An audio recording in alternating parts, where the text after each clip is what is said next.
Hi everyone, today I'm going to show you how to make this playful Halloween card using the new Toil Trouble stamp set from Simon Says Stamp. It's part of their Stamptember release, and we are going to color in our scene with a bunch of Copic markers. So to get started, I have an A2 size card panel. I'm using Express It blending card here. It's my favorite paper for Copic coloring, and we're going to start by masking or stamping the images and then masking them. So I start with the images that are going to appear in the foreground of the scene, and then I work my way background. So anything that looks like it's in front of something goes first, and anything that's all the way in the back, this broom here is all the way in the corner, so that's going to be stamped last. We're going to make a corner of a room, so I'm going to show you a real easy way to do that. So just decide where you want your floor to meet your wall, which is I'm doing here.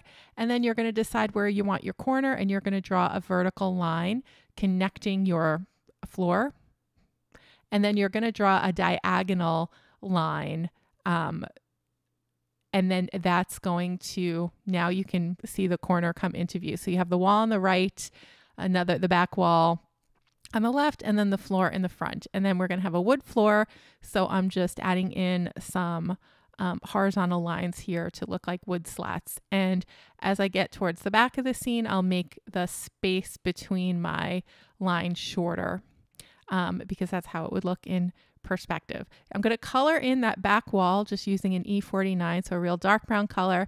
And then I decided to make these scribbly little marks on the back wall. Originally, I thought it would be like stone, but in the end, it just kind of looks like she has cheetah print wallpaper, which works for this witch. She's a little funky, I guess. But the key to this when you're doing background scenes in Copics with your stamps is you want the focal images of the star of the show. So the background should just kind of blend nicely into the back, be a little bit faded and muted. So as you'll see with these stones, as I add that layer over them, they kind of just blend into the background. They look a little bit out of focus, and that's sort of what I'm going for. I don't want it to be crisp for the scenery in the background. And then the same thing with the floor here. I just want it to kind of be a hint of a floor, just a little something going on, but we don't want too much detail because we want the viewer to focus on, or the card recipient to just focus on these focal images. Okay, so now we have our background scene done. I'm going to take the masking paper off, and we can start coloring in our little scene. So for the broom, I am using some Y21 for the base, some E99 for the midtone, some Y26 for the broom handle, and then also for the straw in the broom. Then I'm just going to leave it alone for a little bit. We're going to add YG00 and then YG13 for the band on the hat, and then for the crazy potion in her cauldron, and then some Y17 for our darkest shade. For her stockings, I just started with an orange stripe, so I'm just coloring in every other section on the stockings with some orange. And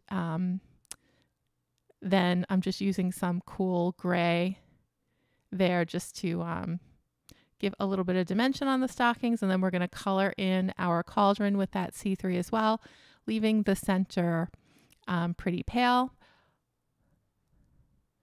I'm going to add my darkest shade on the inside part of the cauldron and then around the edges. I'm also going to add that C7 to the edges of the legs. We're going to add a little highlight on that front leg, so I'm just kind of leaving a little white strip in the center, and you see how nice that is already starting to look on the leg. It looks like it's a little, she must have just shined her cauldron. Must have been a house cleaning day for her before her little potion, I guess, got the best of her.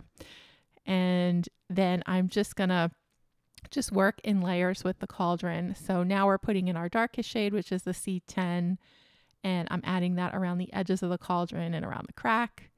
And then we'll just blend the color out with a C8.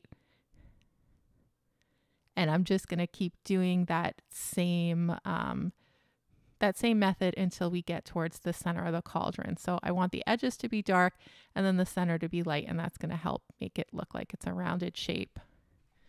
And just going to keep blending, blending, blending. I'm leaving the rim pretty light as well so that it stands out. And then for the witch's hat, I just marked in where I want my highlighted area to be with the C3. And then I'm going to, wherever I want it to look like there's a little fold or a bump or a wrinkle in the hat, I used the C8 and just applied little strips there. And then I'm going to build out the little folds with the C6, being sure to leave some parts of the hat, like especially towards the center, pretty light. Want it to look like a real wrinkled, crumpled hat. And that variation between the really dark little strips of color and then the larger light parts in the hat are going to help to give that illusion. And then we're just going to add a little bit more color to the cauldron here. And then even some darker shades with going all the way with the 100, which is pure black. And being very, very careful with that, only applying it to the very edges of the image. And then I thought to make the back of the kettle stand out, let's just color it all in black. We're going to work on her shoes. So I'm going to color that in with C5 as a base. And then I'm going to work my way outwards with lighter Copic markers. So like the edge by her heel is going to be pretty dark. And then there's going to be an area right by the buttons and by the tip of her shoe that's going to be up here almost whitish. So it looks like there's a little bit of a highlight there.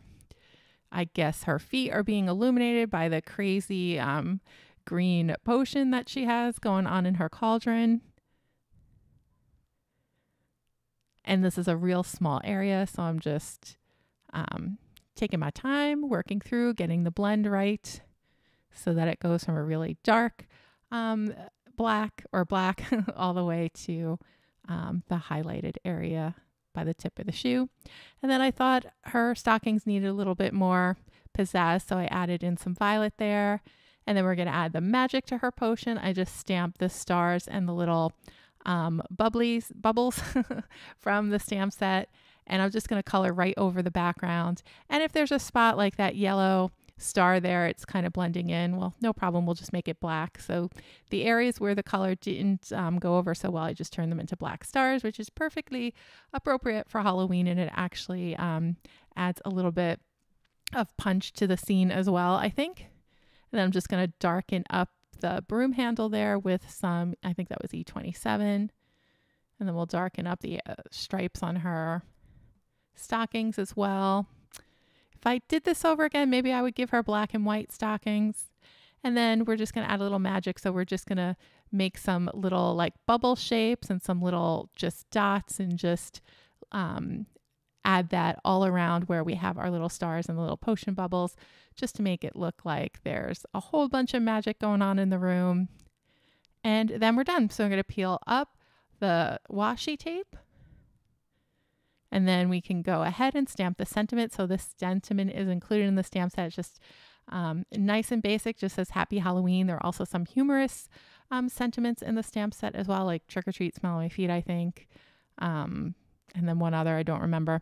And then I just added all this to an A2 size card base, and there you have it. Here is our Playful Halloween scene card using Simon Says Stamps Toil and Trouble stamp set. I hope you enjoyed this video, everyone, and I really hope you give this card a try. Have a great day, and I will see you again soon in another video.